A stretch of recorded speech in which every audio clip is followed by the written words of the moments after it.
রাজু, সর্বনাশ হয়ে গেছে। সর্বনাশ হয়ে গেছে জোনাকি তোর মামা তো বোন বাড়ি থেকে পলাই গেছে। কি? জোনাকি পালা গেছে? কবে, কখন, কার সাথে, কিভাবে, কোন সময়? এত কিছু জানার দরকার নাই, আমরা খুব টেনশনে আছি। তুই যত তাড়াতাড়ি পারিস ও কোথায় আছে এই খোঁজটা বার কর। সব দোষ মামা আর মামির। মামা মামি জোনাকিরে আদর কইরা লাই দিয়া মাথায় তুলছে। এই স্পিকার দিকে বন্ধ কর। এই খোলা রাখ, খোলা রাখো। চুপ! যদি শাসনের মধ্যে রাখতো, ধমকের মধ্যে রাখতো, লাথিউষ্টার মধ্যে রাখতো, তাহলে আজকে এই দিন দেখা লাগতো না। যাই হোক, যা হবার হয়ে গেছে। তুমি মামারে বলো তার ভাইগনা রাজু বাইসে থাকতে জোনাকি অন্য কোনো ছেলের সাথে পালায় যেতে পারবে না। মামার মামিরে বলো চিন্তা ভাবনা না করতে। আমি যেখান থেকে পারি, যেভাবে পারি জোনাকিরে ধরে নিয়ে আসতেছি। রাখি। ও খোঁজ লাগাইতেছে, তোমরা কোনো টেনশন নিও না। আব্বা আমাকে বেশি টেনশন করতেছে। আরে বাড়ি থেকে পলাইছস, টেনশন করবো না।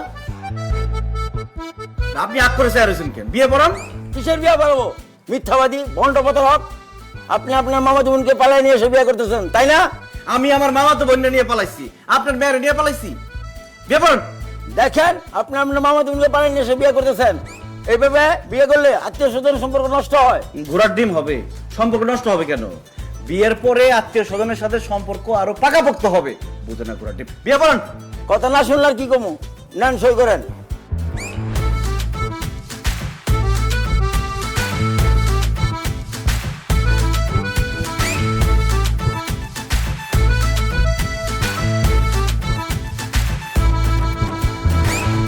এই কি ব্যাপার? আপনার কচুর করতেছেন কেন? এই আপনি এত বেশি কথা বলেন কেন? সময় দিবেন না? প্রথম বিয়া, সই করতেছি।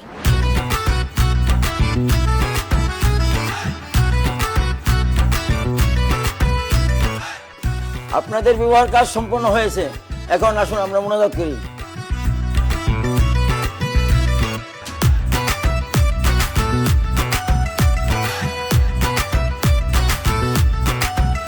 থাকর মিষ্টি খা। আমার যে কি খুশি লাগতেছে, আজকে আমি বিয়ে করছি।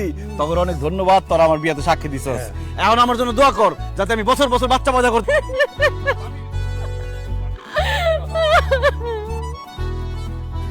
আরে আজকে আমরা বিয়ে করছি, আজকে আমার আনন্দের দিন। তুই আনন্দ করবি, ফুর্তি করবি, নাচবি, গাবি, তা না করে কান্দাছিস কেন? কারণ তো কি করু? আব্বা আমার চোখ ফাঁকি দিয়া পলায়া নিজের আত্মীয় ফুফাতো বাইরে বিয়া করছি। আল্লাহ জানে, আব্বা মা যদি জানে আমার কি করব? কি আর করবো? তোরে কাইটটা টুকরা টুকরা করে বিলের পানিতে ভাসাই দিব। সি সি সি সি, তোমারে আমি বিয়া করছি, তুমি কই আমার সাহস জগাইবা? উল্টা তুমি আমার ভয় দেখাইতাছো। তা আমি ভয় পাইতেছি, ভয় তো দেখামু। যা কইতাছি সত্যি কইতাছি, খালি তোর আব্বাই না, যদি আমার আব্বাই জানতে পারে যে তোর পলাই নিয়ে আমি বিয়া করছি, আমারেও কাইটা টুকরা টুকরা করে বিলের পানিতে ভাসাই দিব। সবকিছু জানোই যখন, তাইলে এইভাবে পালায় নিয়ে সামনে বিয়া করছিলা কেন? আরে বিয়া করুম না কি করুম, মামা মামি যেভাবে তোর জন্য পাত্র দেখা শুরু করছে, দেখা গেল যে কোনো সময় আরেকটা পাত্রের সাথে তোর বিয়ে দিয়ে দিত। আমি তো তোরে ভালোবাসি, আমার চোখের সামনে তোর আরেকজনের সাথে বিয়ে দিব, এটা কি আমার সহ্য হইতো বল? আমিও তো তোমারে ভালোবাসি, এলাকা তুমি যা কইছো আমি তাই করছি।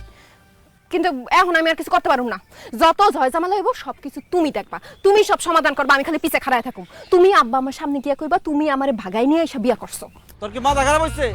এখন পরিবেশ গরম, মামা মামির মেজাজ গরম, এই অবস্থায় তোরে আমি ভাগাই নিয়ে বিয়ে করছি, মামার মামিরে কইলে কিয়ামত হয়ে যাইব। কি কও, বিয়ার কথা কোন যাবো না? তো কি করবা? কি করব আবার? এখন তোর আমার বিয়ার বিষয়টা গোপন রাখুম। যখন পরিবেশ ঠান্ডা হইব, মামা মামির মেজাজ ঠান্ডা হইব, তখন সুবিধা বুঝে বিয়ার কথাটা কয়ে দেব। ঠিক আছে, বুঝলাম। পরিবেশ ঠান্ডা হইলে তুমি তাগো বিয়ার কথাটা বলবা, কিন্তু আমি যে বাড়িতে পালায় আসলাম, এখন তাদেরকে যায় কি বলবো? বাড়িতে ঢুকার সাথে সাথে তো তারা মাইরা আমার হাড্ডি গুড্ডি গুঁড়া করে দিব।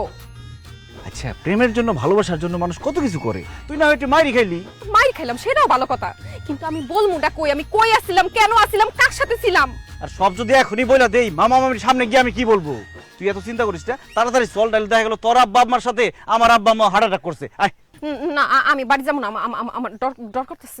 আরে ডরে কিছু না, আমি আছি না, সব দোষ আমি নিজের ঘরে নিব। না না, আমি বাড়ি যেতাম না। আরে